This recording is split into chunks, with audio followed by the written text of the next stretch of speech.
like that.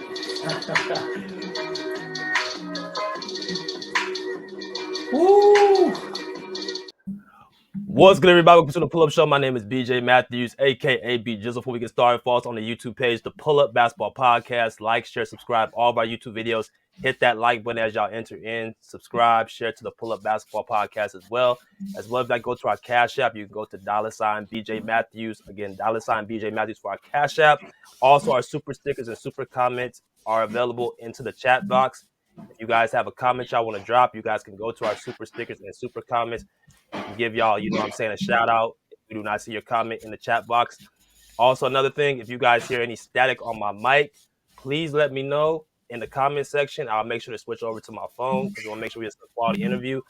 As well as if you guys have not got your membership badges, make sure y'all go onto our YouTube page, hit the join button on top of the YouTube page, and you about to get our membership badges right instantly. You know what I'm saying? Be a pull-up member for the rest of your life. But we have a special guest for y'all today, man.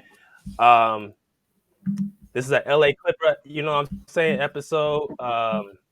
For all my LA Clipper people, we got a person who's been with the LA Clippers for years, man. A person that's, well respected into the industry and the business, man. Well-known LA Clipper beat writer of The Athletic as well. Welcome my man Law Murray to the building. What's good, my guy?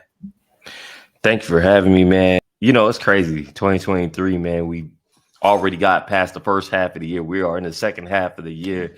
So I'm really excited about where that energy is right now. All right, man. Sorry for the audience, man, for y'all hearing the horrible sound and that's on me. But I left off where you said you been working with the Clippers since 2000 and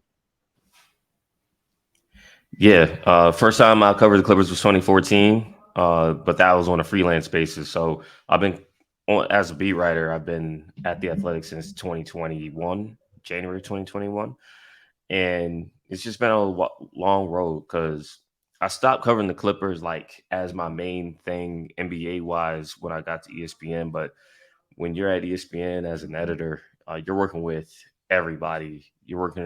So the great thing about my time at ESPN is, especially when I got there, like they understood.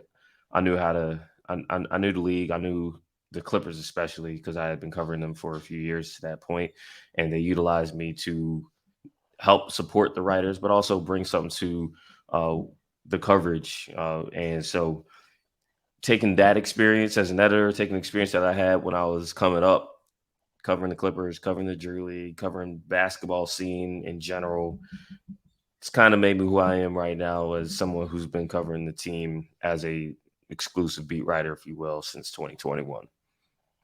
Okay. So let's kind of backtrack a little bit. So first of all, with you starting into basketball, so how did you even get into it? Was it that you played? Were you just a student of the game? So you grew up in Philly, of course, on the East Coast, Sixers, all-time AI, Dr. J, all the big time, players at that time. Of course, Joel Embiid right now. What got you into the game of basketball, man? Because we all got a story of how we got into the game of basketball. So what's your story? I always tell people when I wasn't a natural when it came to hoop. Like I liked video games. I didn't like basketball for a minute. But the game that crossed me over was NBA Jam. And when NBA Jam came out, the Sixers were terrible, man. So I never was like a fan of any one team at any one time. Like sure as hell wasn't the Sixers that got me in the hoop. And sure as hell wasn't the best teams because I really wasn't like that, I looked at NBA Jam and I was like, there's so much that you're attracted to when you're 8 years old, like I don't know if anyone's ever played that game, the cannonball dunks on fire mode, how physical it was. Because my game's coming up, like I played your typical your Mario games and racing games like F-Zero and whatnot, but I really was in the Street Fighter, Mortal Kombat heavy. I thought I wanted to fight growing up. You know what I'm saying? I was like, it's close to take karate. I was like, I know all the fighting styles. Now I know all the countries because I played Street Fighter. You know what I'm saying? But when NBA Jam crossed me over, and the cool thing is, like, I was going to the police athletic league, after school. Like that's where my parents had me go as my after school program, right? And so you got the arcade hall, but across the way from that, across the hallway was the gym. And again, I was a scrawny kid growing up, so it's like I wasn't going to be a natural basketball player. But then I found out my mom was a basketball player in high school, and I'm looking at this game, and it's like, all right, this game got my quarters now, and I started to get into basketball, and I was a smart kid. So, and when I say I was a smart kid, it's like I was really comfortable with numbers, right? I was really comfortable with history. I was always curious. I loved learning facts. So the combination of those things, I was learning how to play. My defense was always ahead of my offense. Again, I'm watching NBA Jam. I'm watching these dudes push and steal and block shots and take dudes out the air. Right. And I, again, like the fighting combat in me, I was like, oh, I know how to hit people, you know? So instead of hitting people, hit the ball, right? Yeah. This was always ahead. I was shooting underhand for like a year or two. Right. You know, my mom finally got me to get more comfortable shooting the basketball. Always, you're going to need a left. I'm right-handed. You're going to need, you know, to work on your left hand. Ambidextrous. Yep. And all of that translated to me being a hooper. It's like I'm still hooping today. You know what I'm saying? But like when it came to actually covering basketball, I thought I got so into basketball when I was younger that for me, it was like, oh, I need to learn everything. I want to know history. I want to know what these statistics mean. I want to know what these statistics mean as far as who's better, who can do what. Because here's the other thing about an NBA Jam. You had the rating system, right?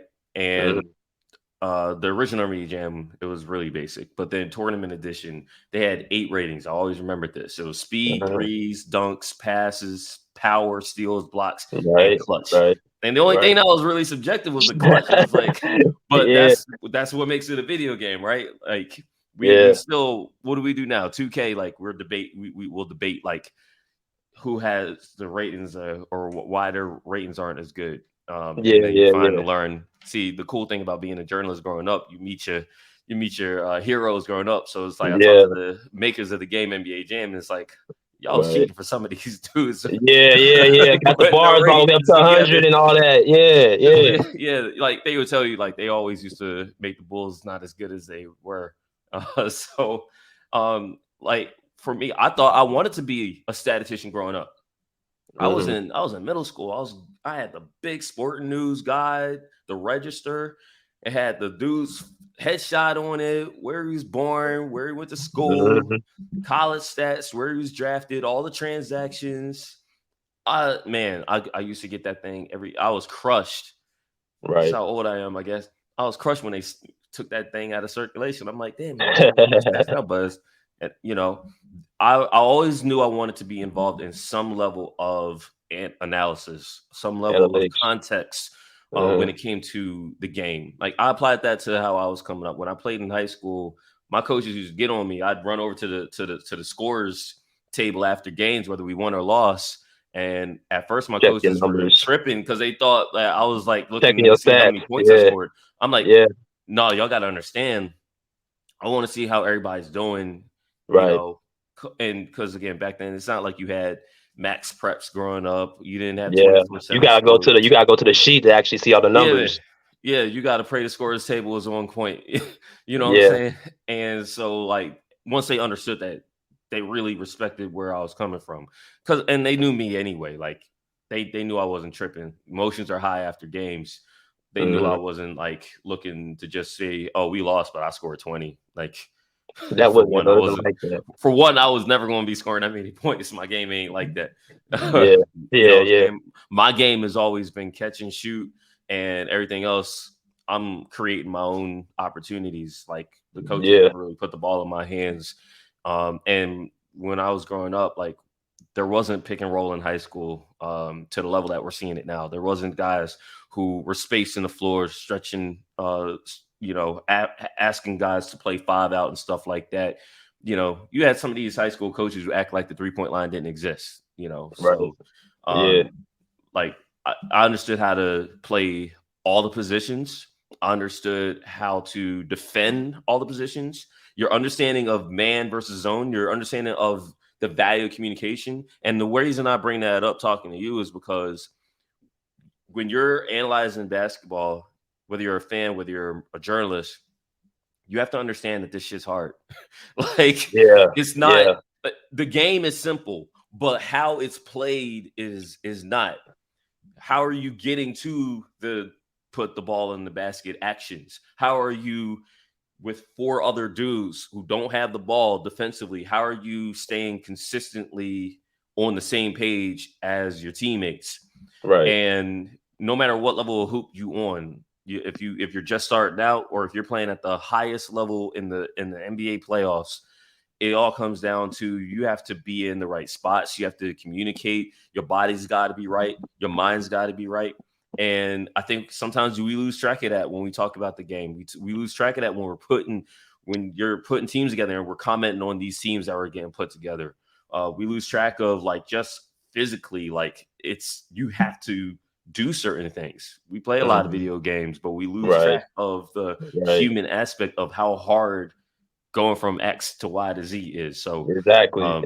That's my background. Like my background has always been, I want to play, but I also want to learn, and I'm comfortable at contextualizing what I'm trying to communicate, and also knowing I ain't never gonna have it all, man. I ain't never gonna have it all. And that's the best part about it too. It's like I'll be 70 years old if I can make it that far. If I'm still being asked about hoop, there's gonna be some stuff I don't know about, man.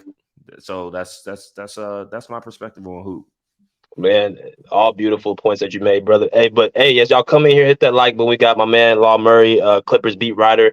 Been with them for pretty much close to a decade, since 2014. So let's get into the nitty gritty, bro. So let's talk about the Clippers. I said we got a Clipper fan base. Of course, we have all teams in here as well. But since you broke down all that from high school, knowing about the numbers and stats and all those type of things, rather than just playing basketball, see, I like talking to people like you because you have a deep understanding of the game, which I think a lot of analysts that did not play or did not take the time to actually be around the game in that area did not experience. People like you and who's been around the game, like I played as well. There's just a different feel I think the fans and the audience need to actually see. So with that being said, with you being for the Clippers for so long, and being a beat writer, like I have read some of your skits, beautiful writing that you do. First of all, kind of talk about the Clippers culture and from what it was with Lob City, of course, to what it is now. And when you first got there, what did you notice? And as you are there now, what's the difference and some similarities as well? The most interesting thing about the Clippers in 2023 for me is they're the only team in the league that's had a winning regular season every year the last 12 seasons. So when Chris Paul got to the Clippers in December 2011, they haven't had a losing season since.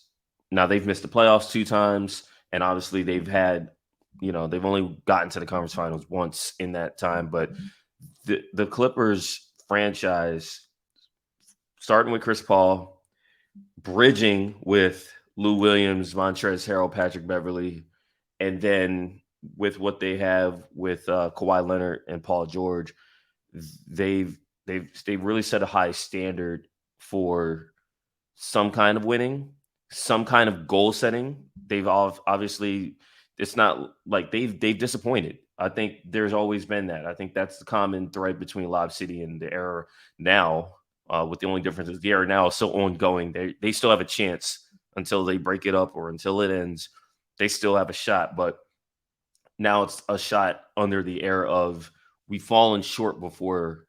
Can you do it or you're not? Lob City, we know that, hey, those dudes never got it together, right? But the culture that I feel like was established was one of you can win. You can win with the Clippers, which growing up, that was never the case. Like Donald Sterling was the worst owner in sports. NBA, beyond NBA, probably the whole world. You know what I'm saying? Like I don't know if there's another owner in the world that needs a V Stiviano. Let's put them on blast too. But Yeah, yeah, for the yeah. long Terrible. for the longest time though, like culture sometimes it goes beyond an owner. Obviously, the great credit to that Lob City team is that they overcame how nasty of an owner Donald Sterling was. But you have to give a lot of credit to Steve Ballmer, the chairman and owner that he is, because shoot, they making rules now because Steve Ballmer he put too Right, much money in the damn team. You know what I'm saying? right, Like that's right, something right, that right. NBA owners, they used to love Donald Sterling. They never wanted Donald Sterling out the paint because all Donald Sterling would say they're going to have a good bottom line in a market like Los Angeles, like and have uncompetitive teams. Like that's the hallmark of a great owner as far as the other owners are concerned. Shoot, you making money for us, and you not a problem in the regular season, and you never in the Right, playoffs, and you right. never Yep, consistent when you get to the playoffs. right. So now Ballmer is a problem because Ballmer is everything you'd want in an owner, someone who's going to be fully committed. But I mean, they've had coaches, Doc Rivers, say what you want about Doc and how he manages certain things, but Doc did raise a bar. He raised a certain bar. Tyronn Lue, he raises a certain bar. You know what I mean? And I think the culture now is even with all the extra stuff that's going on. I feel like this season under T. Lue has more extra stuff than the previous ones, but I think that's natural. I think relationships are hard and you're trying to maintain those relationships. I'm talking front office, I'm talking stars, I'm talking role players, young players, right? Veterans. But the one thing is, I think they always have a culture of we're going to try and do things a certain type of way. And that's the thing I appreciate about Kawhi. Kawhi, he understands how to win a championship. Yeah, the consistency of actually playing games is difficult, but from an IQ standpoint, from a lead by example standpoint, Kawhi's a pretty damn good dude to have on the court. Paul, he's kind of the same way. Obviously, Paul's consistency when it comes to urgency needs to step up, but Paul's the type of player who's like, if you're on the team, it's like you're going to play hard for him and with him, because that's the kind of player that he is. So they got guys like Terrence Mann. Terrence is a big part of the culture. He's an original Clipper, and when a dude like that works, he's now an example for everyone. The rest of Yeah, these young bulls coming in, yeah. the rest of these dudes coming in, they're like, oh, if he made it, maybe I can make it. We're on year 3 of talking like that. So, I mean, I'm serious about that. Brandon Boston Jr. Last year, Musa Diabate. This year, we were just asking Jordan Miller about that. Jordan Miller is the same exact pick as Terrence Mann. So, you're coming into an organization where, there's not a lot of BS with the Clips. And when they spot it, they kind of find a way to eradicate it. We'll see how much that holds up, though, going into the fall. Okay, great. All great points. As y'all come in here, man, we have over 25 people. Make sure y'all come in here. We got my man Law Murray, LA Clipper beat writer. Man, Hit we the got a like. whole classroom. Yes, sir. We got more people need to be coming in, dropping, hit the like button so we can get this up to 50 people. Just talking about the LA Clippers right now and LA Clipper business. Now, of course, bro, draft just hit last week, free agency as well. So, of course, a lot of people are on the edge. I'm pretty sure they've been tuning into your Twitter, you and Joey and Tamir, and, got stories for days. I'm all day reading what y'all got on y'all Twitter posts. So, and also what I like about you too, man, like and this is what I kind of see with you just from the outside looking in, even though you're probably the longest tenure of the Clipper beat writers that I just named, you seem to be the more interactive with the fan base. I think even more so than Joey and Tomir, who I all think they do great work. But I just think that y'all have your own style, how y'all choose to, handle, dealing with Twitter and dealing with, responses and things of that nature. What do you see with the Clippers in this free agency right now? Of course, the James Harden deal. Of course, the Terrence Mann. What's let's start with that. What you hearing about that situation right now? As much you can expound. Well, I'll tell you what, I appreciate I appreciate the praise, man. I'm just a human out here trying to enjoy. That's the thing. It's entertainment, right? So I always keep that in mind. Like I want people to understand that I love basketball. I love I love to talk to basketball, and I really just like this is my recreation and leisure. It's my job, but it's my recreation and leisure. You know what I'm saying? So it gets blurry, you know. It's like, man, you Right. working or you just enjoy it? It's like, man, it's both. I love what I do, and it's a community, you know. Especially me, I'm a writer. I gotta, I appreciate when people write um, beyond me. I'm reading what they write too. But the thing is, when I write, I own what I write. Like what I say, word is bond, and I also know that if I'm wrong on something, I can be wrong. My analysis is flexible. You know what I'm saying? Like I'm Right, right. constantly learning about what we're doing. So that being said, this off season, man, the trickiest thing about it is I've been working to just separate where we are now compared to where we were a year ago. Man, my job was so easy a year ago. Yeah, Because the yeah, Clippers weren't gonna do nothing. yeah, yeah. Clippers, yeah, like real talk. It's like free agency. It's like, all right, there was one free agent I had to keep tabs on. That was John Wall. Like we knew John was probably gonna happen. It's Yeah. just a matter of what the Rockets were gonna do. When the Rockets bought him out, it was like, yeah, all right, here we are. So, You know, so I want to stop at that because I was a big advocate of John Wall actually starting. I guess it's kind of cool since he's no longer here. I was a big advocate on my podcast, and you can pretty much a lot of my people on the audience could tell you like I was a big advocate for John Wall getting starting minutes, and I don't feel like he got that. Whether it been with the load management or the injury, what was kind of his persona being there trying to find his niche? Because it kind of come off he was like frustrated, like I bet he was frustrated. Like, yeah.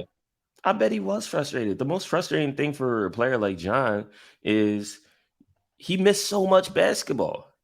Like, he was in the prime of his career when the game was taken away from him for a number of reasons, and primarily it was the injuries. Like he tears his Achilles. Before he tore his Achilles, though, he missed half of a season because of knee surgery. Like he was an all-star. He misses basically half the year, to get his knee worked on. Then he comes back in time for the playoffs. That was the last time John played in the playoffs for the Washington. Well, actually, period. Like that's the last time he played in the playoffs, right? The next year he tears his Achilles. And, like he had surgery and then he tore it again and had to get it repaired. It was like a double rupture. As he's away, all the personal things happen, and like he loses his mom, he loses his grandma. Like he was in that dark place that he communicated about. The pandemic happens. You know how the pandemic affected most of us. Okay. Right. The Wizards go to the bubble. He was healthy, but it's like he wasn't going to go play for a team that had no shot. Like, and he wasn't the only one. Damn it, Bradley didn't go. Davis Bertans was in a contract year. He told his teammates, "Dudes, I know I'm healthy, but I've torn my ACL twice. I'm not going. I got a bag coming." And they understood. You know, Washington winds up trading him, the only franchise he had ever known to that point, for Russell Westbrook. And so he goes to Houston thinking he's playing with James Harden and a new head coach. And instead, James like, hey, I'm out, fella. You know what I'm Yeah, saying? I'm deuces. Yeah. Like DeMarcus Cousins came to Houston to play with John and also James, but that was his boy back in Kentucky. So he plays only like half of that year, right? And then he's ready to play the next year, and the team's like, so we're trying to be really bad and we're rebuilding, and John, you don't fit that. Like, so we're gonna have you stay home. And then Houston actually won like 7 games in a row that year. And there was talk that John could come back, but John wanted to come back and have a real role. And Real Houston was chance like, to win. hold on, we got Right. something cooking. So John winds up missing the whole year. That's when like the talks originally started. It was like, hey, what will happen with John Wall? But John had a player option. And so at the end of that year that he didn't play, mind you, that's 2 complete years out of 3 he doesn't play, right? At the end of that year, He's got a 40-some million player option. Of course, he's going to opt into that. Then Houston buys him out. Then the Clippers pick him up. And the Clippers put low expectations on John from the jump. They're like, listen, bro, you have had a great career. You are not coming here to save us. Like, public statements, that was what it was. I was in Vegas last year in the bowels of the small gym, right, when they're playing their first summer league game. And John's like, I'm not coming here to be Batman. He must have said the damn thing 3 times. And I was like, all right, John's not coming here to be Batman. Message received. Like, maybe it'll be a point guard battle. And it was a point guard battle between him and Reggie Jackson. But when at first, before I analyzed, I was like, of course John's going to come here to start. And then I had to smarten up. I was like, oh, shoot. Like, John missed too much basketball to be jumped into a situation like that. They're trying to build him up. And so you try and build a guy up. What do? Your body's like, I can do this. I can do this. And your mind's like, yeah. And the team's like, hold on. It's a long season. We try and get you to the playoffs. Right. John's in that second unit with a team that ironically didn't have a center because they signed John to the money they signed John to. Isaiah Hartenstein was really good. He established himself. New York Knicks had a bag waiting for him, and Isaiah did what a lot of us would have done. He took that money, his real bag. Yeah. The Clippers went into the year thinking, hey, we have a backup. We have all these wings. We can get away with small lineups, leaning into those small lineups, and we don't need a backup center, or we don't need a true backup center. Now, at least not right now. Kawhi Leonard can come in and be a small ball, and we'll be fine. Problem is, Kawhi, by week 2, his knee flares up, and he's unavailable. And he comes back for 3 games, sprains his ankle, unavailable again. And that time, the Clippers' offense was horrible. And John was a part of it because John was trying to get his game back. John's turned the ball over. He would do a great job, actually putting pressure on the rim, generating fouls. I love the and ones. Like, he really had that juice in him. When he had a seam and had an opportunity to finish, he was doing a great job with that. But John's jump shot was in hell. His free throws were in hell. And then they would be playing these lineups that were nonsensical. Like, they were bad. Lineups where it was bad. Like, especially in the fourth quarter. Here's the thing. In the NBA, I don't care if it's regular season or playoffs. In the fourth quarter, it was the game's going to slow down, and teams know that they're close to winning. So they're going to be a lot more selective about how they're running their offense.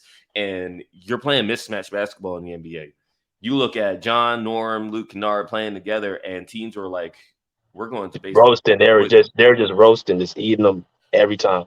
Right. And it took the Clippers so long to figure out that wasn't working. Like, they didn't quit those lineups until January. Here's the other part about it, though. John, as he got more comfortable with his shot, ironically, his finishing fell off a cliff. Like, that was by December. So at the time where John was supposed to get a little bit better with certain things, he did. Like, the jump shot started to round into form. I actually saw that with Eric Bledsoe the year before. They bring in Eric Bledsoe. They started him next to Reggie Jackson because they felt like they needed 2 ball handlers to take pressure off of PG. That didn't work. They eventually gave Eric his own unit. Eric played much better as a backup point guard than he did as a starting off guard next to Reggie Jackson. But also, Paul wound up getting hurt. Eric winds up getting flipped. You never seen Eric again. John had basically the same season, except for the whole starting point. Like, John never was starting. John never played back-to-backs. John, I think if he played 30 minutes a game, it was like once. And John was frustrated with that. Like, I bet you John was like, I deserve to be playing more. I can handle the back-to-backs. And medical staff was like, we can't. We're trying to slow you down. Yeah. John dunked on somebody crazy in January. I think it was Zeke Naji. Denver. Friday night. Denver. Yeah, they played against Denver. I remember that night. That's the game right before that. I think that's when he got traded. That's when he got traded. The next, he didn't get traded until the trade deadline. But like, that was he was hurt. Where he dunked all crazy on Najee. That was his last game of the season. Yeah, he hurt his abs. Yeah, and he made the road trip with the team at the end of the month going into February. But I think everyone knew by then that the writing was on the wall, man. Everyone knew. John, I think he knew. Actually, I can tell you, John knew because he was pretty like retrospective about things going forward at that point. He was around, but he knew things were gonna if things were going to get shaken up, it was going to involve him. Like the Clippers would have bought him out if they couldn't find a trade. They found a trade, but Reggie Jackson, he lost a starting job, and he knew he was going to be part of the restructuration of the team. Luke Kennard, he wound up getting traded, and that was a big part of the year. Like Moses Brown, they maxed out his two-way contract days, knowing that they're probably just going to let him go and get his replacement. And they did. Mason Plumlee replaced Moses Brown. So when it came to John, it was a comeback that everybody was here for. But between his body and the time that he missed and just tough uphill circumstances battle with the roster and the fact that the front Yeah. office had to understand what kind of team that they had versus what kind of team they thought they were building, John got caught up in a lot of that. And Yeah. that's tough. Yeah, it was like an uphill battle. Great points. We're gonna go into this next sequence, bro, and then we're gonna let some people come in here, man, ask questions. But I Yeah. want to also get this out too. So let's go into the free agency real quick. What in the hell is going on? What are the Clippers doing? They just signed Mason Plumlee to the 1 year, $5 million deal. They signed Russell Westbrook 2 years, $8 million. What is going on with this James Harden situation? What's the deal? What can you expound on that? Yeah, I mean, there's not a lot they can do right now. They are a full roster. They just not just signed Mason Plumlee, but Kobe Brown got his deal today as a rookie. And so when you sign your contract as a first round pick, you can't be moved for 30 days. You can agree to stuff, but remember Andrew Wiggins? Andrew Wiggins signed his contract, and then everyone was like, "Oh snap! He didn't make LeBron's article." And we knew that Kevin Love was on the way, but that trade didn't get completed until I think August because the CBA 30 days. Like we got a new CBA, but that is still in place. So the Clippers, they know that James wants to come to LA, and they honestly they have the best package. But when you look at what situation Philadelphia is in, Philadelphia is like, what more can we do to extract some value somewhere else? And the Clippers are pretty much in a spot where they're going to just have to wait it out. I don't know how long that wait's going to be. I would say weeks rather than days. That's just my read on it. But there's not much the Clippers can do, and there's not much James can do. James opted in and turned his control over to the Sixers instead of opting out, right? So and that was the move James made because he's thinking if I want to go to a team that I want to go to and keep my money, I got to opt in and hope for a trade. If he opts out, he's hoping that a team is going to pay him big money. He tried to use Houston as leverage, but Houston called his bluff. And, Houston wound up spending the money on Fred VanVleet, Dylan Brooks, Jock Landale for crying out loud. Like that, Houston was like, nah, we good here, bro. Jeff Green. Yeah. Houston has vets now. Like Houston is in a different situation now. They are going to be competitive. Right. And they're not going to be competitive with James Harden. I think a lot of us thought that James was heading there, but the reality is that's the place he would have went if he was to opt out and wanted to get the bag. If he wanted to go to a contending team, those teams don't have the cap space to give the money out that James feels like he would have been seeking. James is not at the point of his career where he's ring chasing, where he's going to, sacrifice dollars for a chance to do something that he couldn't do with literally the MVP of the NBA, right? So your next option is if you're not staying, you got to hope that the Sixers are going to work with you. And I don't know how that's going to go, to be honest with you. I don't know how long that's going to take. I know Daryl Morey plays hardball. So that is where we are at. We are in a holding pattern. The Clippers are not signing any other this wasn't a premier free agency class to begin with, but they're full. They have 16 contracts. One of those contracts includes Jason Preston, who his contract guarantees at the end of summer league. He's literally playing for his spot in the NBA next year. It might not even be with the Clippers. It's a total audition for him. And you can only bring a maximum of 15 standard contracts into the next season. A trade has to happen, there are way too many roster spots right now allocated to similar position guys. That was the case in January. They didn't do anything about it. I think they know the Clippers need to do something about it now. That is what we're all waiting on. We're waiting to see what Philly's going to do with James, how long that's going to take. And if there ever becomes a point where the Clippers pivot away from James, that doesn't mean they're satisfied with the roster. Like, they know they need to break up the roster as far as the power forwards are concerned. Okay, gotcha. So I'm gonna ask this one last question. 'Cause I forgot to mention this too. So, kind of give us a little bit of an inside secret, something that probably people will not know about these three people, man. Kawhi, PG, and Russ. Yeah. Being around those guys right there, man.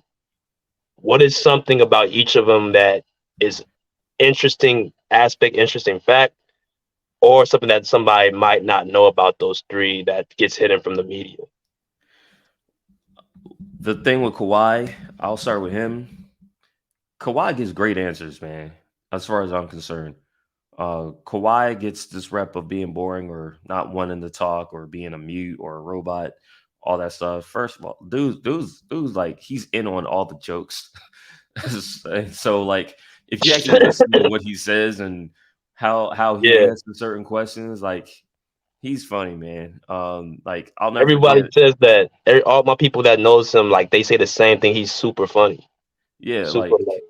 like he not my favorite moment. I don't want to put a ranking on it, but they win the playoff game one in Phoenix.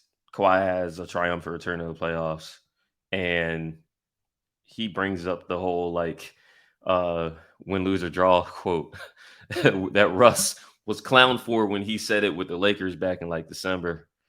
And like, if you're not paying attention, you're just like, oh, Kawhi's saying, but no, like, he's basically bringing the same thing up that Russ got clowned for because Russ is his teammate now. Like, that to me, I was like, he almost like said it word for word. And it's just like, he does that. He does that. He knows exactly what you're talking about, and he gonna answer his question. But even when he's not trying to be funny, like, he just knows the game. Like, he doesn't overreact to stuff. He doesn't say, "Oh man, look how many points I scored." Like, his focus is elite. I've never heard Kawhi apologize for anything that he said. Oh, I messed up saying this.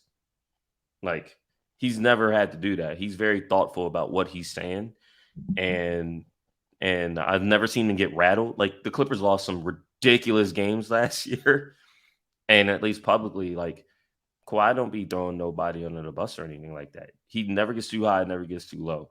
So that's just I gotta transcribe this dude kind of, something that you pick up on. Then with Paul, like, I always say Paul and Kawhi are those partners where, like, Kawhi moves in silence, and Paul's like the rep who, like, is the face and voice of everything.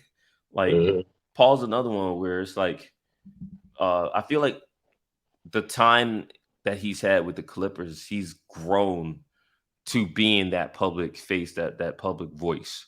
Like, Paul gets moody every now and again. Paul's definitely the type to be like, next question this, or y'all took this the wrong way. And this was even before the podcast, right?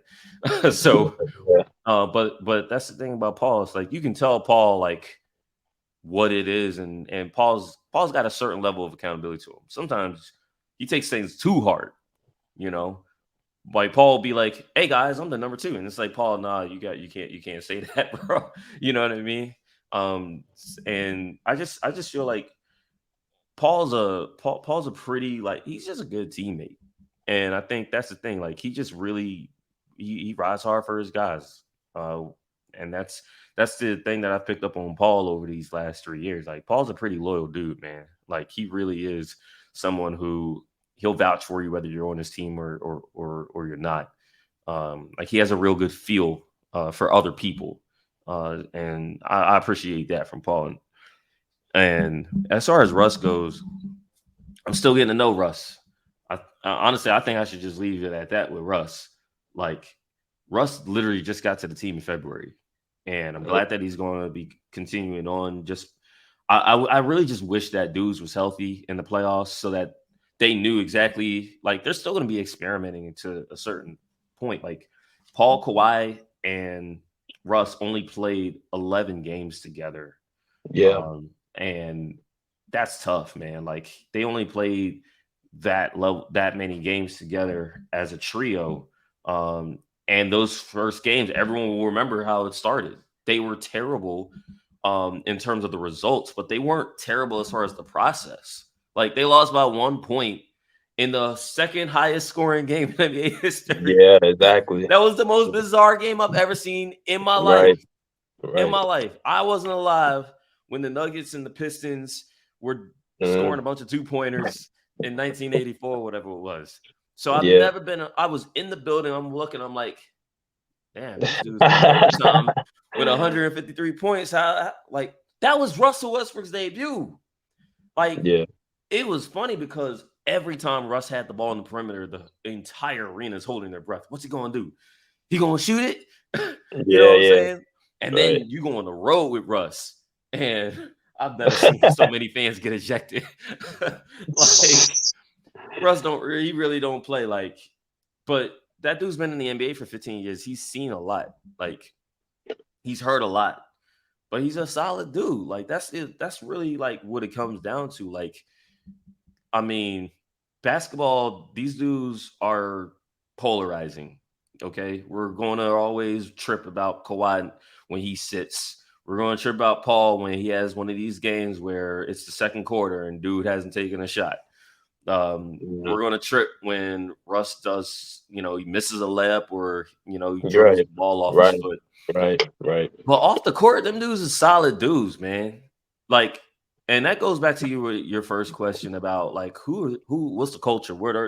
Look, these dudes are vets, they're older guys. There's a lot of moodiness, man, especially now because they've had these repeated frustrating failures. But like these are pretty solid dudes that I'm covering, man. I gotta there's other teams where you covering them and you worrying what's going to pop on social media, or man, am I going to wake up and hear about some BS? It's like, other than regular 20, 30-year-old dudes, competitive, and maybe there's some back and forth. Like, they're solid dudes, and that's where it all fits together for me. So I'm looking forward to those dudes. I have the empathy of knowing, oh man, you got to show a lot, but man, they're at the end of their rope right now. Like, it's a long year for those dudes. Like, you want to know why Wemby's only going to play like two games maybe for the Spurs? That dude was playing for France the whole year. Right. We literally the NBA app was like, watch Wemby's playoff game, best of 3 series for France, like a week before the draft. Like, that dude tired. He need a break too. So that flight from France to the States, and that's another thing, playing overseas. Like, I played in Asia. And that's like an 18-hour flight, bro. And so it was more so physically taxing, but it's mentally draining, emotionally draining. I'm like, bro, I just want to be in the comfort of my own home. I want this to be done. So I can't imagine what you're talking about, 20 NBA teams and all that stuff. That's crazy, man. Yeah, man. Sometimes they bring you in the week before the draft. They want to get a second look at you. I mean, you might get a dinner out of it, but that's hard, man. That's tough stuff. So you're watching all that play out on the Summer League floor. Like, Summer League is crazy basketball. Right. It's crazy, insane. It's like more than the G League because you got a mix of talent. You got, in the G League, everybody is a G League player, but man, I mean, Summer League, you got top picks playing with dudes who, you know what I'm saying, they just over here to get a little cup of coffee before they get the next bag overseas. You got dudes who might not play basketball at that level ever again. So it's wild. Like, you got some dudes, they signed to be on these Summer League rosters. They're never going to play. They're just along for the ride, but they're getting their involvement. And these things matter because these are the same dudes who wind up being your video coordinators down the road, your assistant coordinators.